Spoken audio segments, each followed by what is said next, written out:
आपले स्वामी कसे दिसत असतील? आपण फोटोत त्यांना पाहतो तसेच दिसत असतील का?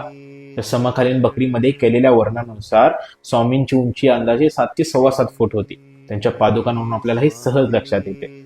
स्वामींची नखे कापायला येणारा न्हावी नेहमी सांगत असे की स्वामींची ही नक्की इतकी मुलायम की जणू गुलाबाच्या पाकळ्याच, ती हातानेही तुटत असत. स्वामींची पावले लोण्याहूनही मऊ, त्याच्यामध्ये हाडे आहेत की नाही हेच समजत नसे.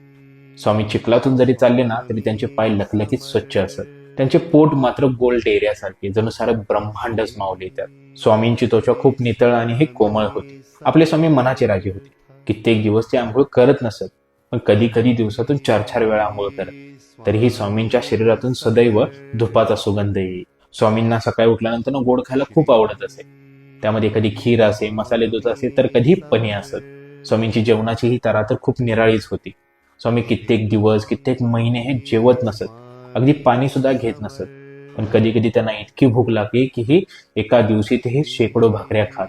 सकाळपासून ते संध्याकाळपर्यंत 10-12 बायका फक्त चुलीसमोर भाकऱ्या करायला बसत.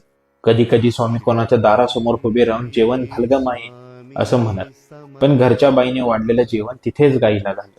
स्वामी बाहेरचं जेवायला बसत त्यावेळी त्यांच्या ताटात गाई कुत्री येऊन जेवत. स्वामीही त्यांना प्रेमाने घास पुरवत. असे होते आपले स्वामी. गोपाळकृष्ण बुवा केळकर हे स्वामींचे समकालीन. त्यांनी स्वामींना याची देही याची डोळा पाहिलेला आहे आणि स्वामींवरती त्यांनी बरंचसं लिखाण देखील करून ठेवलेलं आहे. स्वामींचा बराचसा दिनक्रम त्यांनी ही लिखाण करून ठेवलेला आहे, तो आपण पुढच्या व्हिडिओमध्ये पाहूयात. तोपर्यंत हा व्हिडिओ अनेक स्वामी भक्तांपर्यंत शेअर करा, जेणेकरून त्यांनाही कळू दे की आपले स्वामी कसे होते. श्री स्वामी समर्थ. जय शंकर.